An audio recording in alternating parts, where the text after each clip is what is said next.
All right, Mark Rogers TV, the voice of college football, striking up the live stream on a Wednesday night. That is pretty typical, but this is a special Wednesday night because we're striking up the live stream, focusing on nothing but Florida State football for the next hour. So this is going to come your way each and every Wednesday. So this is not a one-time deal. Florida State fans, lock it in. College football fans that keep track of the big programs, lock it in. We're going to be here every Wednesday night at 7 o'clock Eastern time. Mark Rogers TV, the voice of college football. Many of you, I'm guessing, have not come across me before. Look at the channel. Look at the videos. We've got over 7,000. We talk college football like nobody else each and every day with the best bloggers, broadcasters, and writers in the nation, including analysis from myself. But without further ado, we are talking Florida State football tonight, and we will have on a number of guests, and I hate to call them guests. They're contributors. They're our team. We are a team from now on in regards to talking Florida State football. So tonight it's going to be to your left. You got Big Game James Coleman. You can catch him on Fifth Quarter College Football. Big Game James Coleman played at Florida State at the fullback position from 2002 to 2005. There in the middle, we've got Jason Parker actually is in the middle there from Chop Chat. You can join him right there. And also Logan Robinson from Knoll Game Day. How you boys doing tonight? Good. I appreciate you guys jumping on board. You guys are going to make me look good each and every week with all your information and insight. Let me first. That's our job. Let me tell you, congratulations on 10,000. Thank you. I appreciate that. That's huge. Yeah. And what gets us even more excited is that it took us about 5 years to get to 5,000. Took us about 8 months to get the other 5,000. So We're picking up some steam. That's so appreciate awesome. that, Logan. Of course. All right. So let's lock it in on some Florida State football chat. I will be monitoring the live chat. I'll keep in mind for everyone out there that we've got the super chat in play as well. All right. James, why don't we start with you? James is the longtime old guard here at Mark Rogers TV, the voice of college football. So we're going to let him lead it off here. Your thoughts about the offseason, how it's gone thus far in regards to coming off 5-7. And I know that I promised Logan at one point during one of our records that I wouldn't mention 5-7 too many more times because it's a 2019. But whether it's recruiting, spring practice, everything that's gone on since the boys left the field against Florida. Your thoughts about how the offseason's gone? I mean, it was a crazy offseason. I mean, we got a new offensive coordinator now, new O-line coach. So pretty much all the woes and the things that people kind of complained about are a little bit like we fixed that. So, but the fan base really has. Oh boy, James is tapping out already. First one of the night. There it is. James, we got you. You're looking good, but we can't hear you right now. Hopefully you come back for us. Logan, the offseason, in regards to coming off the disappointing 7-loss season, do you think enough has happened in spring practice and on the recruiting path to get the fans back into it? I think so. I think you focus starting off first with a little bit of leadership and the communication and fixing a lot of the organization problems that you saw last year. Leadership starting off with James Blackman. I know me and Coleman went to go see him at practice. Saw him last year too. He's the biggest leader on the team. Veterans will tell you that. And I think that plays a huge role for a team that wants to go reach just a bowl game. And then it goes on to Florida State's newest hires with Clements and Kendall Briles on the offensive side and then also you got Ron Dugans from Miami, who's a talented wide receiver coach. But looking at Briles and Clements, I think Clements is a huge hire for Florida State. He's a kind of guy that is more – I went to go watch him coach a little bit when we first went to the spring practice, but he's more of a quiet guy. But it seems like he's got the potential to bring these guys together. And then also Kendall Briles being that dude who's seems like he's going to try to make it a little bit more simple, which might help the speed in some case, but he's going to try to go even faster than Taggart had last year. So I think leadership-wise and bringing this team more together, connected, I think it was just dismantled in a lot of ways last year. I do think having leadership all around is going to help this team. And there's some young cats, too, from what I've heard, that are speaking up, which I think is huge because we saw that in 2013. A lot of young guys spoke up. And I think that should just continue throughout the offseason. So I think it's heading in the right direction if you want to get to at least a bowl game. Yeah, Jason, everybody gets excited for college football regardless of your team. But when it's Florida State and you're coming off 2 subpar seasons to this degree, what's the fan base think? What do you think? Do you have real optimism? I'm always the eternal optimist when it comes to Florida State. My big thing is I think people are finally starting to see that last year was not all Willie Taggart as far as going the 5-7. They're starting to see, okay, here were the problems that led into what took place last year. And I think you're finally starting to see people go, okay, yes, last year sucked, but let's go on. Like you said, let's move on to 2019. Let's focus there. Let's get back to 7 wins, 8 wins, 9 wins, back to a bowl game. Hey, James, we'll give you another shot here. You with us? Can you hear me? Yeah, I don't know. Yeah, we got James. We got you. I got my fingers crossed, James. All right. Oh, so just talk about that? Oh, fire away. Pretty much everything that these guys said. I mean, you saw that this was probably more of an apparition than it was the normal. And the fan base is, it's really recruiting is what shows it. For a 5-7 we should not have the class that we currently have with the momentum. Now, there's some notable pieces with a lack of a real pass rusher right now in recruiting, and maybe some linemen that you would like to have that have gone off the board. But I think a lot of this stuff can change if they come out the gate winning. The biggest thing is that fans have got to stop complaining about 2018. 2018 has happened and it's gone. So there's nothing that we can do about it besides try to have a better 2019. But he made all the changes on offense that you could ask him to do now, and you made some serious upgrades on defense. So now you just have to hope that everything clicks. But I'm with it, especially when you're hearing some of the rumors by like guys like Pope Lucas coming in. That's Pope Lucas coming in there being very vocal as a freshman. James Blackman being very vocal. Guys coming in talking about taking positions. I love it. Mark Rogers TV, the voice of college football. We are monitoring the live chat. We've got 35 on the line right now. I expect that to grow into triple digits. So thanks so much for joining us on our inaugural show, talking Florida State football every Wednesday night here at Mark Rogers TV, the voice of college football. Lock it in, 7 o'clock Eastern time. You guys had mentioned in our Twitter chat that obviously in the last, 4 or 5 days, we've got offensive lineman Landon Dickerson, a big transfer considering the offensive line woes, even going back to when this team was productive in 2015 and 16. A number 4 rated offensive lineman, a tackle, according to the 247 composite, Logan, in 2016. Your thoughts about whether this really has an impact? I think it's an impact depth-wise. For production-wise, we didn't see him play all that much. He wasn't out there. He's dealt with injuries throughout his career at Florida State. I'm interested to see who's willing to step up on that offensive line side with how Randy Clements is going to work it. I think there's going to be a lot of battles starting off in fall camp.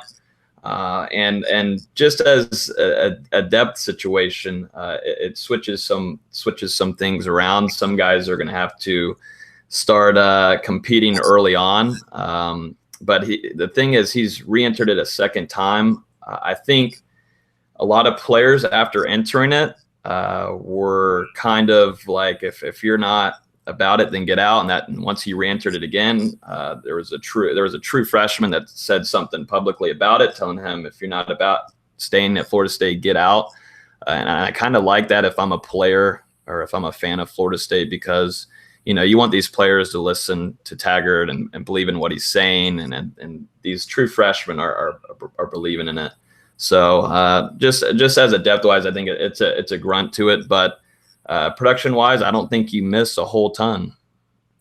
So I'm going to lay some ground rules here. I don't want us to necessarily always go in order. You guys can mix it up a little bit and jump in on each other. If somebody says something that triggers something, we want this to be organic. At the same time, unfortunately, we're a little bit limited by YouTube in terms of it being voice activated. So if two people are talking at the same time, it just activates to the microphone that's in play, and you'll see the camera switch, and basically that's showing us that it's only recording and only bringing the audio through on the person talking. So we can't talk over each other too much, but I want it to be a great conversation and just getting things started. So for anybody who's just joining us right now, as the numbers continue to rise, remember that this video will process and post right at the end of the conversation, so you can catch it from the beginning each and every week. We got Logan Robinson on the line from Knoll Game Day. We got Jason Parker from Chop Chat, and Big Game James Coleman, Fifth Quarter College Football. Jason and James, I will let you two chime in on the Landon Dickerson transfer if you want, or whatever's on your mind. Yeah, absolutely. And I think we wrote something last week about this on Chop Chat, basically saying what has been talked about. If you're not a part of the program, and James, like you said, James, from playing, when we were both in school, if you aren't all in on FSU football right now as a player, it's time to go. And we wrote this about Landon because, remember, he's done this once before, and then he came back, and now he's doing it again. At this point, and it's no disrespect because, you came to FSU. We respect everything you did. At this point, if you aren't fully committed, leave and do what's best for you. Go on to another program, in North Carolina, somewhere close to where he's from, whatever. He's got to do what's best for him, but also FSU has to move on. And if you're not 100% in with the 2019 season for FSU, you got to go separate ways. It's got to happen. I mean, much disrespect coming from my way. I mean, he is a bust. I mean, hopefully he can go somewhere else and perform better. But I mean, out of a possible 38 games, he played 11. Of which a significant portion he left early. I think right now it's just not the energy that we need. And now, granted, injuries happen and you can't help it, but don't stick around and don't make it. Don't. What some of the rumors and some of the things don't kick your way out. Like, don't do what Jimbo did. Like, that's where I have a problem, and that's why I say, like, with much disrespect intended, take your sorry ass on. I mean, you were expected to do something and you did not, and you didn't perform, which happens. And that's just kind of but you got a chance. You were afforded the opportunity to be a grad transfer. Tad could have pulled his scholarship in the spring, and this would have never got to this point. So, I mean, it's better ways to do it. I don't see some of the places, the landing spots that he's going. I don't know how he'll go there unless they inject him with some, like, Michael Jordan's magic juice from Space Jam or something like that. But this guy is, I mean, not a bad kid, but at the same time, it's time. The offensive line is known for being soft and weak-minded. It is time to get some dogs in there. Hey, James, you touch upon something here that we tap you on all the time, and I bring it up all the time. Obviously, your perspective was fan turned into player, turned into media analyst. It's an interesting perspective that you have all the way through. What earns respect in the locker room? It's different for us as media or fans saying, hey, this guy's awesome. This guy rings up numbers, and they gain respect that way, or he's got a big recruiting ranking or whatever the deal is. But inside the locker room, what is the thing that earns respect, loses respect? I mean, guys who show up to work and carry themselves a certain way. I mean, you don't have to be a vocal leader. Your leadership shows by showing up to workouts on time, pushing everybody in the room, playing on the field. Actually, to be honest, not even playing. Like, James Blackman was a great example of being a leader last year. Did not play, but you never saw him pout. You never saw his head down. You always saw him encouraging everybody. So those are the things that you want to see from out of guys who you expect production of. But the bigger than that is what you do on the field. Like, you can complain about not playing. You can complain about the coaches. You can complain about other things. But at a certain point, it's the guys who you gravitate toward who are about bump the coaches. I'm playing for the pride. I'm playing for the pride of my teammates, to the person to the left and to my right. And when I'm looking at this young man here, I'm seeing a lot of, I'm gonna point the finger at why it didn't work to everybody else. I mean, mind you, this is the left tackle that was on the field that completely missed Ronnie Harrison on the play that possibly ended DeAndre Francois' career. Not saying he did it on purpose, but what I'm saying is, intrinsically, you have to be able to look on the inside, and you've got to become a dog yourself. Mark Rogers TV, the voice of college football. We got Florida State live discussion with you each and every Wednesday night at 7 o'clock Eastern time. From left to right at the bottom of your screen, if it reads similar to mine, Big Game James Coleman, fifth quarter college football. Logan Robinson on the other end from Knoll Game Day. Right there in the middle is Jason Parker from Chop Chat. You can help us build the channel by going down to the description section below of any of the videos. So go to the one below on this video, grab the link, do your Amazon shopping using that link. It doesn't cost you an extra penny. You don't have to buy the products you see. Just do your regular Amazon shopping and help us build the channel. DeAndre Francois, he had to have gained a ton of respect, I would think, in regards to standing in the pocket, getting hit time and time again, getting off the deck, and delivering comeback wins in that 2016 season in particular, capped off by the Orange Bowl win by 1 point over Michigan. Logan, your thoughts about DeAndre moving on to FAU, and it seems like a decent fit when you understand the personality of one Lane Kiffin. I'm happy that he gets another opportunity. I'm interested to see how focused he is down there in Boca. I think he's a talented quarterback. Some of the things with offensive line woes here in Tallahassee didn't help him all too much, as we saw. My man was getting hit about every drive, it felt like. And I think this all depends on his focus and how he presents himself down there. If he can be a leader there for them, I think Lane Kiffin will work well with him on that, surprisingly.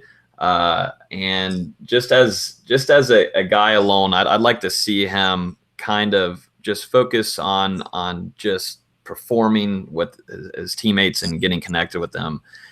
He's had a problem with that since he first started at Florida State. He would have guys that are on his side and then the other guys that are not. A lot of the younger guys weren't all too well on his side in certain situations. And I'm happy that he gets another opportunity. And I'm interested to see how much potential he has there with that FAU system and Lane Kiffin. And also they have a good amount of a talent around them. And also there's possibilities of even a Seminole and even another Seminole joining him with Amir Rasul and George Campbell, which just broke today from 247 Sports that George Campbell won't be going to Penn State. So he might be a good fit for FAU staying at home with DeAndre. Hey, and Jason. I was going to just touch base going along with what Logan said about that. Something that got me with DeAndre, and I've been on DeAndre's side the entire time here, is that, and you read all the stuff about him going to FAU as a graduate walk-on. I mean, I feel like FAU is almost a last resort for him. Like, this was the option. This was the one option for him, was to go to FAU. So I feel like that's going to be a great move for him, in the sense of, you've got that experience of 2 years starting for a Power 5 program at FSU. You go down to FAU.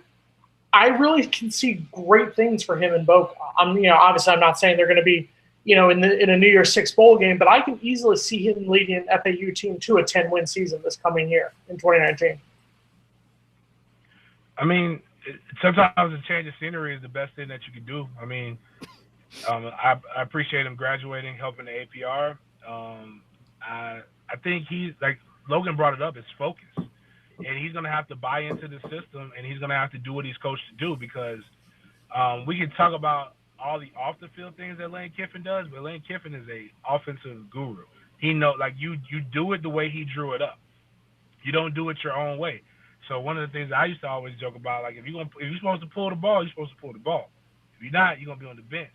And there's a couple other guys who are Division One transfers who had health issues as well. But there's a kid from out of this Jacksonville area, Nick Troney, who was Mr. Florida when he left Ponte Vedra High School, who ain't bad. So he's going to have to. That's on scholarship. So with the dynamics that happen in the locker room, typically you got what you're invested in and what you're not invested in. So DeAndre's put himself in a situation where he is going to be very humbling, to where he's going to have to really work 2 to 3 times harder just to make sure he sees that field. Can he do it? Without a doubt. I think he's talented. He's got great arm strength, but it's what's going to happen when you have some adversity, because not only did you miss a spring, you didn't perform well the last time you were on the field, and you're still recovering from that injury, who a lot of my friends in physical therapy world were saying when he got that's not a 1-year recovery. That's a 2-year recovery. So hopefully he gets that pop back. And I wish nothing but the best for him, even though he was the starting quarterback for a god-awful team. He was there at the end. That 2016 team was pretty darn good. Finished in the top 10 in the nation. Beat Michigan in the Orange Bowl, and DeAndre Francois delivered a win. That cap it off. 33-32. Really good game against the Wolverines. I'm still trying to get over that. Whew.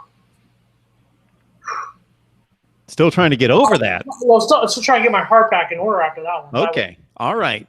Nooney Murray bailed you out. Jeez. Got the Florida State football talk coming your way every Wednesday night at 7 o'clock right here at Mark Rogers TV, the voice of college football. Please lock it in. If you love Florida State, you got to join these gentlemen across the board right here. James Coleman, fifth quarter college football, Jason Parker, Chop Chat, and Logan Robinson with Knoll Game Day. So Willie Taggart's got a 5-7 season under his belt. Yeah, I'm going to mention it one more time. Come on, Mark. It's just unfathomable to me, and I make this comment to James all the time. When I looked through, so I probably watch on any major power, even when they're having a 7-loss season, I'm watching 7 or 8 of those 12 games, and they played 2 decent games. They manhandled a decent Wake Forest team that won a bowl game. They beat them by like 21 points, and they barely slipped by Boston College. You know, they played an atrocious game against Louisville. They got hammered by Virginia Tech on down the line. Syracuse, teams that they shouldn't have gotten hammered against. It just looked like they were just in disarray. Couldn't line up right. Just couldn't get it together on offense. And that's the coach's calling card. So there's always going to be major pressure to win at Florida State. But they come out week 1 and they're not facing a Bethune-Cookman or a FAMU or somebody like that. It's Boise State, which they will have a talent advantage. But how big does this game become? Logan, we'll start with you. More so than a typical Florida State opener, possibly. I think it's a big importance to see what kind of hard work has been put in together from Taggart and company whenever they show up on the field, when they run out of the tunnel, and how they're acting, how mature they are as a team, and how composed they are. I want to see how organized everything is on the sideline, because it was all in a disarray last year. I think that was a huge problem. And it's going to be interesting also because Kendall Browse likes to run his offense pretty dadgum fast. He's had a record, though, when his first years as an offensive coordinator. They're pretty impressive and solid. So right off the bat against Boise State, you're going to be instantly looking at the offensive side of things. I think you'll see a little bit more of a CEO route for Taggart this year. More than anything, we saw that hints of that during the spring, which I'm interested to see how that works in his favor. I think he's going to give a lot of the reins, as he said, to Kendall Briles. And also with having a big leader out on that field, if James Blackman, which I do believe, and I think a lot of us do, will be the starter in 2019, to see what a leader on the field does for that kind of offensive line, for a guy that would bleed for him and do anything. I think that plays a vital role in how that offensive line will work. And Randy Clement's first year as offensive line coach. So if you're going into the Boise State game, I think a lot of fans want to see of course, you want to see touchdowns and all that, but you'd like to see a little bit more of some organization and the way that they're shifting players out and the penalties and all that kind of mess kind of be fixed in a lot of ways. And that started months ago when spring was going on. And I think this is only going to continue, of course, during the summer and fall camp whenever they're going through strength and conditioning. Mark, Yeah, I'm going to jump in there real quick because I'm going to say two things. Number one, yes, and I've been the first person to admit last year we were not a good team. But let's also give Florida State some credit about one thing. Florida State was a blown, horrible call by officials away from being a 6-6 bowl-eligible team. It was the Miami game. It was the horrible call. Florida State would have been up 2 scores. Florida State would have won that game. They would have been 6-6, and they would have been bowl eligible. So right there. So I guess there's one thing where you have to look at: was this the best interest of the program? I don't want us to have losing seasons ever, but was this maybe the best thing? Was it good to continuously go 6-6? 7-5, 6-6. It's also being down here in South Florida where you hear with the Dolphins all the time when they go 3-13. And all you hear is, oh, well, 1972, we went undefeated. I mean, great. Congratulations. We were going 7-5, 6-6. Maybe the losing season was the best thing. If it's one losing season and now we're going to have another 40-plus years of winning seasons, I'll take that. Now, as far as the Boise State game goes, moving on to 2019 real quick, here's your hot take right now. This is the most important opener for FSU football, and this one's for James, since 2005 against Miami. We won that game. Yeah, I see James's eyes light up there on that one. He remembers that one. He remembers that one big time. But this one is the most. This one is the most important game since then because if Florida State goes out and wins this game, you look at it. There's a legitimate argument when you look at the schedule and when you look at the quality on this team. There's a legitimate argument that FSU could be 5-0 heading into that Clemson game. It could be a battle of undefeateds if FSU beats Boise State.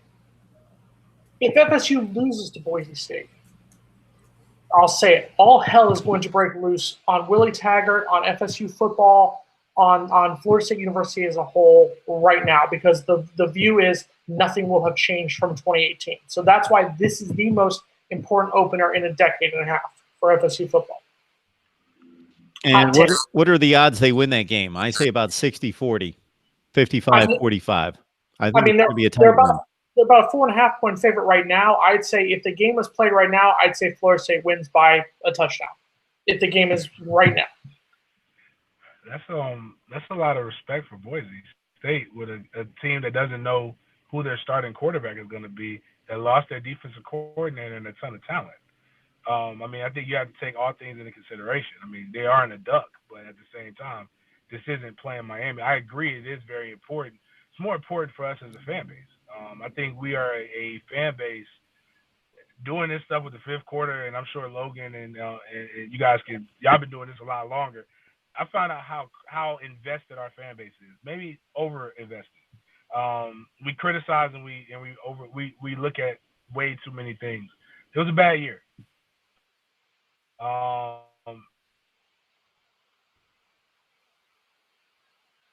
think we might have lost James. James, come on back when you can. All right.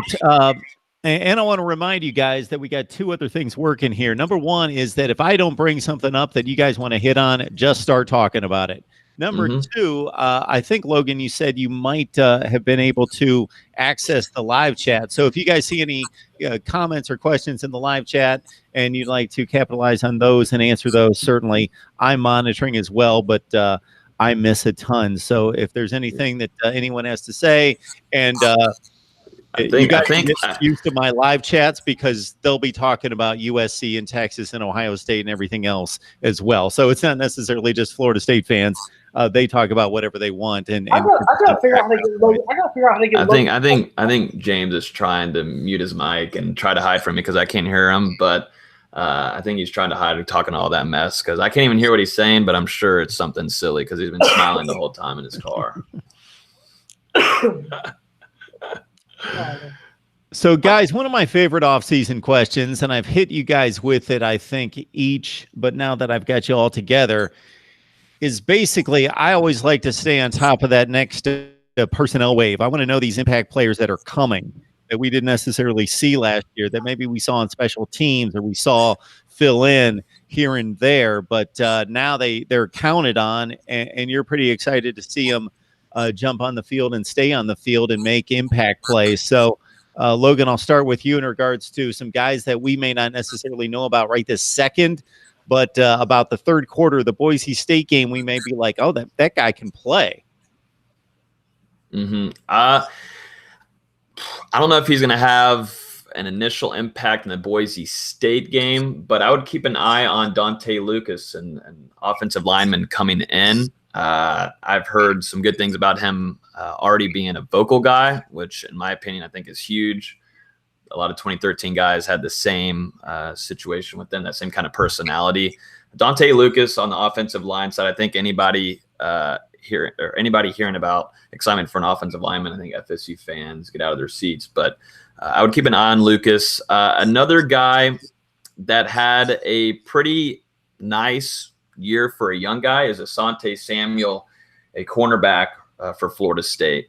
When I went to the spring practices, he was extremely vocal, trash talker, and he also had a solid spring too. And I thought he had a pretty decent, as a true guy, as a true freshman last year. I think had a pretty solid season last year. There were some hiccups, and you could definitely tell there were some assignments missed.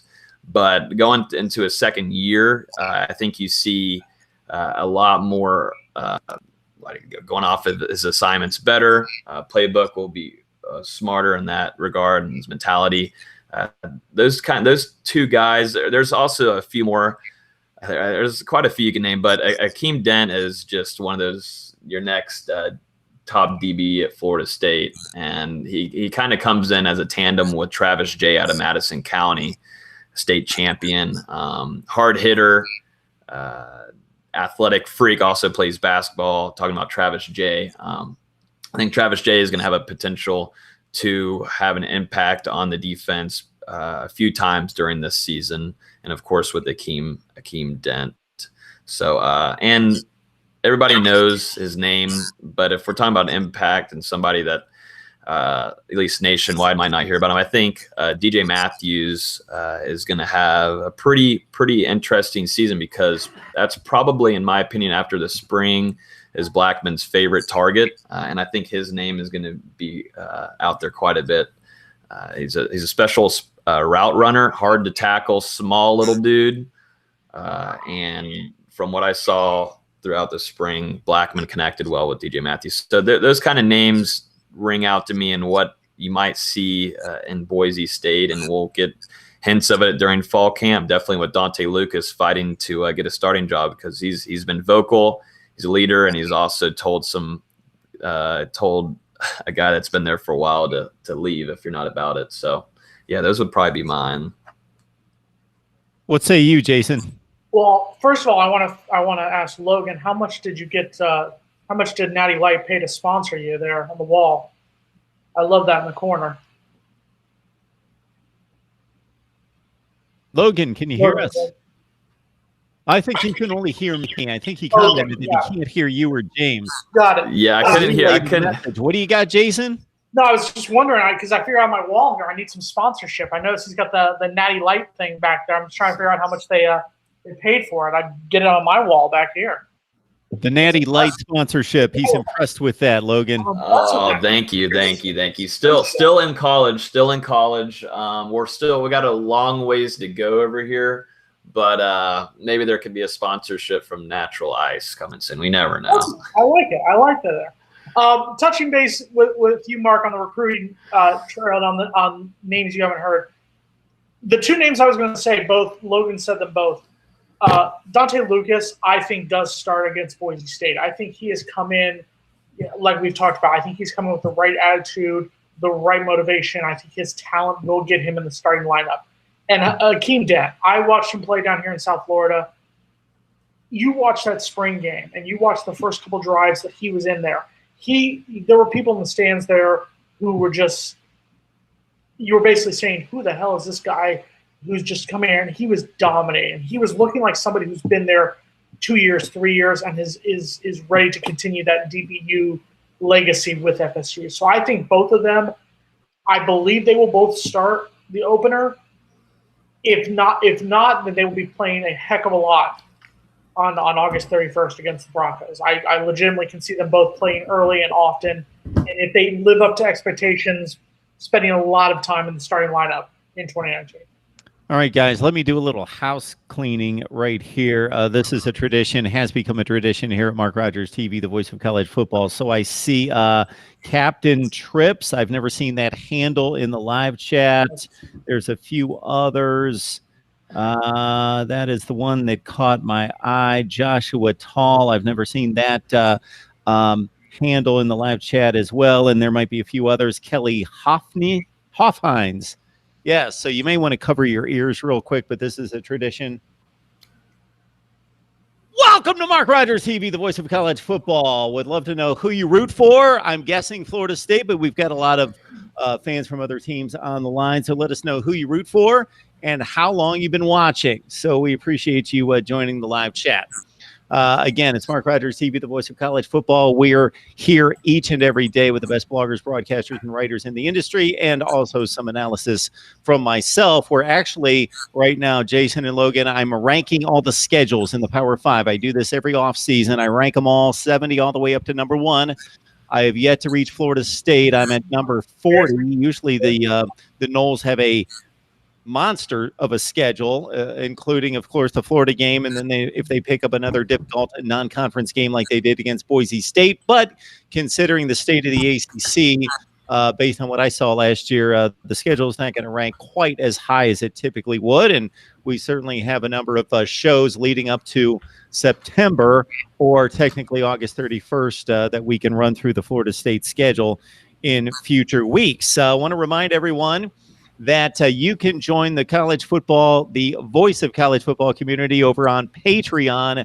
Please join us there. I bring you 2 exclusive live streams each and every week. One is my reaction to your viewer comments. So thank you so much for the viewer comments. Just to give you some perspective on this, at this point last year, we had received about 6,000 comments to the channel. Right now, we're over 36,000 comments to the channel this year. So thank you so much for that. And I will be responding to those viewer comments. So look out, because I'm certainly going to applaud and applaud, yes, those great, insightful comments. But look out, if you're illogical, if you don't have your facts straight, I will lay the hammer down. And then we also have an exclusive live stream each and every week, where we will bring on you, the fan, as a roundtable talking college football. So it's 11 a.m. this Friday, 11 a.m. Eastern time, where we bring on you, the fan, for the first time on Mark Rogers TV, the voice of college football, our community on Patreon. So please sign up there. And again, you can help us build the channel by grabbing the Amazon link in the description section below and doing your regular shopping right there. All right. Have you guys teased the fan base with any kind of a prediction thus far? Well, we'll send out the official predictions, of course, near the end of August. That's at least my deal. I cannot predict records, but I had so many people as I did this scheduling series say, you got to give us a record projection. So I tacked it on, but I disclaimed it by saying, this is my spring projection. Don't hold me to it. But right now, are you guys ultra optimistic, like this is going to be a big turnaround, or you just want to see, okay, this is a fringe top 25 team this year. This is not the 5-7 we saw last year, but this is not vintage. We're back Florida State 8-4 range. What do you say, Logan? I like the 8-4 range. That's what I've been saying for a while now on our podcast here, The Spear, and our Instagram lives. I think an 8-4 season is huge for Florida State. That's a really optimistic thought. And as a person, I try to stay optimistic, but it seems real. I mean, you start off with Boise State. I think that's by far a home game for Florida State. I think Florida State's already sold over 30,000 or 35,000 tickets there. I think Florida State takes advantage of that. It's a night game. That'll be a home game in Jacksonville. they'll play Louisiana Monroe at 5 at home. You go to Virginia. And that I think that's one's going to be a pretty interesting problem, in my opinion. And I'd kind of go 50-50 on that one as a prediction-wise ahead of the season. I don't want to say it now, but I think that's going to be a tough game. That's at 7:30 at night for Florida State on prime time. So, and then Louisville, I don't think Florida State will have a problem with. NC State comes to Florida State this year, so I don't think there's too much with it. I think Florida State dismantles Clemson and Death Valley. I don't think that one will be even close. Let me write that down. I'm just kidding. I don't want to have the chat destroy me and say never have me on here again. But I think that you take that as a loss. Don't worry about it. Thank you. I think of course, that's just not even funny. But Florida State will have a rough time in Death Valley. I think what Dabo's doing there is kind of ridiculous at this point. But and then Florida State will play Wake Forest, then they'll play against Syracuse. I think Miami will be a pretty interesting one. I thought they should have beat them last year, but we were all wrong about that. And then they'll face Boston College, and then Alabama State and Florida. So I've got an 8-4 prediction right now. And I think this depends a lot on how that offensive line plays. And I've mentioned it before. I think one of the biggest, probably the biggest for me, is Randy Clements as being an offensive line coach. A lot of this depends because you have a gunslinger in the pocket with James Blackman, likes to throw it deep and all of that. And there's a lot of talent at the wide receiver position. And I think this is going to rely a lot on the offensive side of things. So 8-4. Hey, Jason, before you dive in on this one, before it slips my mind, something Logan said triggers a really good topic for future weeks. This is way, way too in-depth to dig in with about 8 to 10 minutes left in our show here. So obviously, Florida State won a national championship in 2013.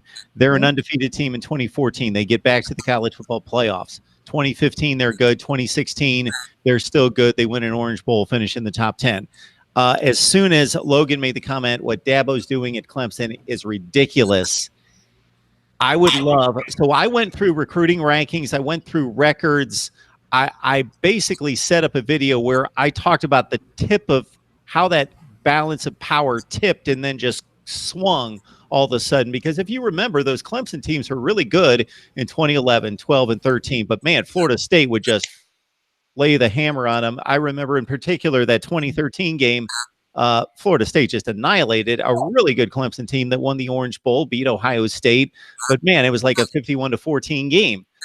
There was no comparison between the programs at that point, and it just swung. That's a great topic in terms of what happened around 2014, 15, 16 in that range. Really flipped the tide. Let's also remember this one thing, though, and I'll say this. Yes, even Clemson in 2016 won the national title, beat Florida State by, I believe it was 3 points. I believe 37-34 was the final in that one, or 38-35, one or the other. The 2017 year, we had to reschedule a game just to become bowl eligible. It was 17-14 Clemson in the fourth quarter with 5 minutes to go. So last year was the first time that Clemson actually took FSU to the woodshed. And if I remember correctly, Jason, Blackman threw a pick with about 5 minutes left in that game. They were driving about the Clemson 40. After FSU forced a turnover. So FSU had the ball and was in range to drive down for a field goal, tie the game. Who knows what happens there?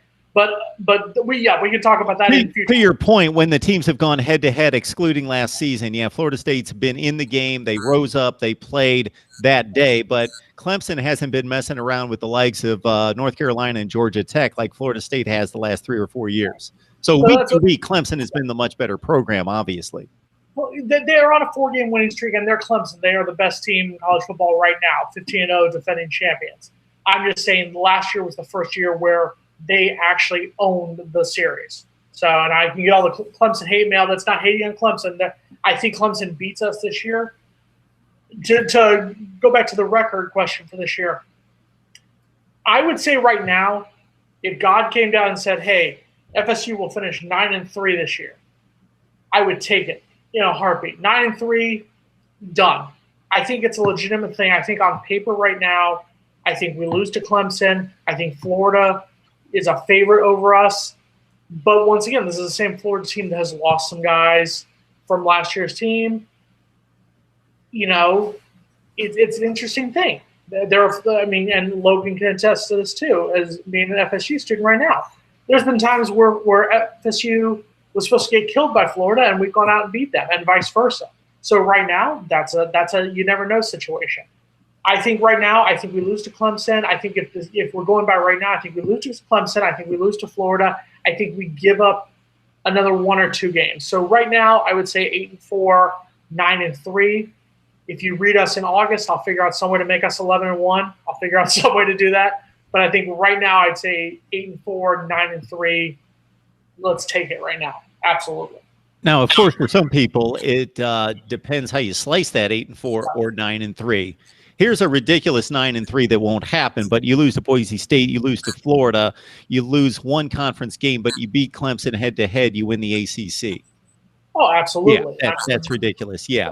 8-4, 9-3 would seem to be a significant upgrade from what we saw last year against not a good conference, but obviously you're playing the best program in the country right now, and you're playing a glut of the rest of the division is capable. There are no Illinois in that division. There are no Rutgers in that division. So even though the ACC is not at its best right now, the collection of Wake Forest, BC, NC State, and Syracuse is certainly capable.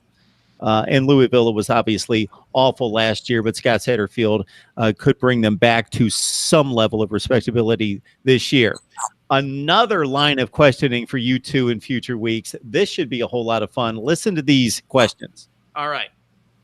You can set up your frame of reference, whether you want to go all time back to 1912, or you want to go within your lifetime or your span of covering FSU football, whatever your frame of reference. Okay. Question number 1.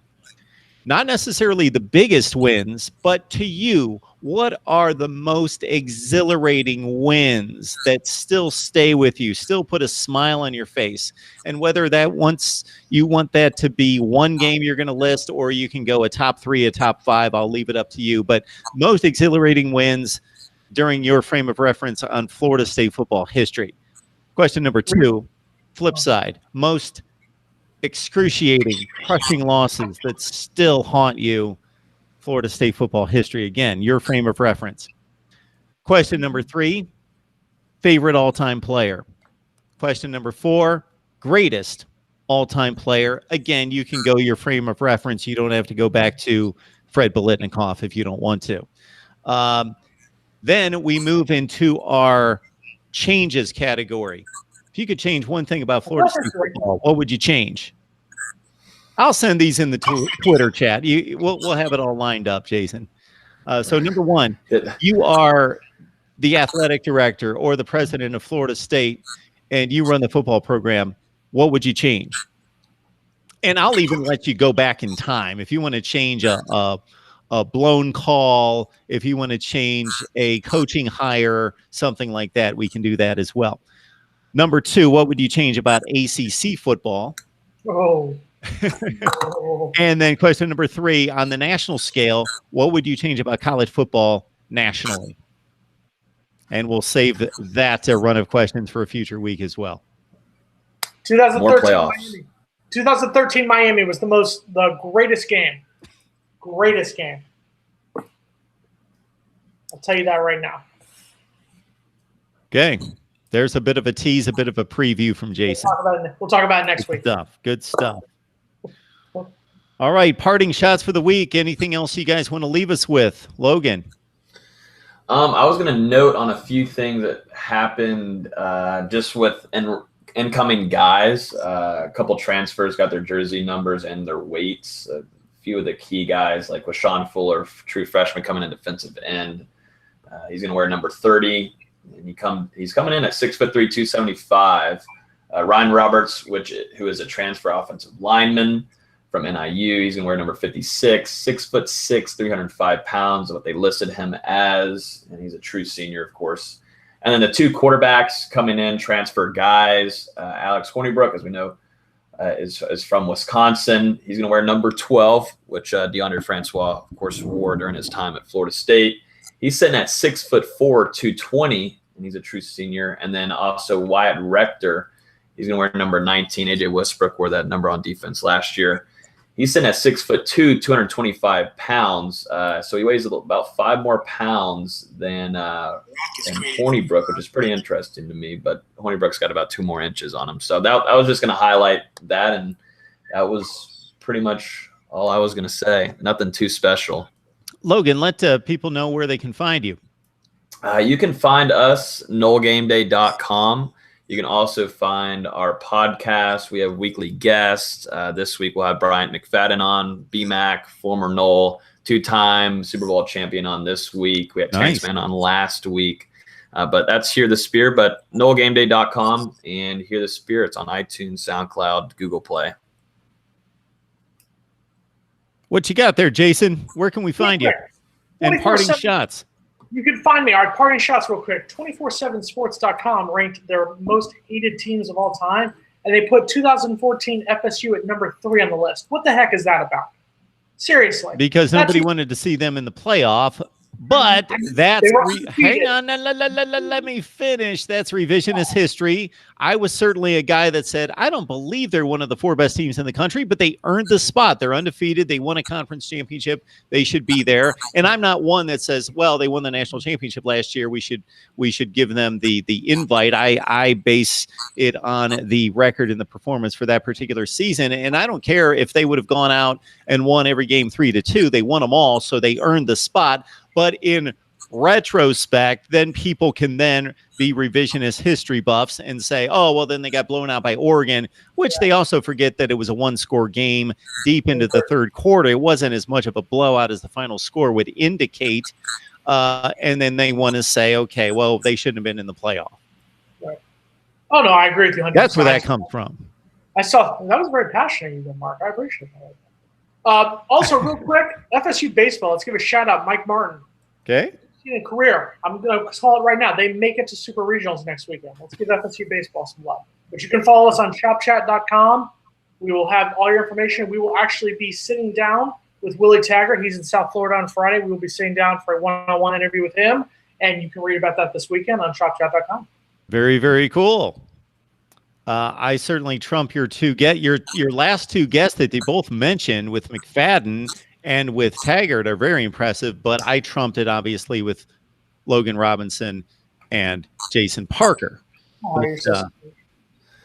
So Mark Rogers TV, the voice of college football. So here's the deal. If you're joining us for the first time, or maybe you've caught a few videos, lock it in. We'll get you set for 2019 with Florida State and the rest of the nation here. So please lock it in, share the videos, comment, like, subscribe, do all those good things to help us build the channel. And please join the Voice of College Football community over on Patreon. You will not be disappointed, I promise. So first edition, boys, I appreciate you guys committing to this.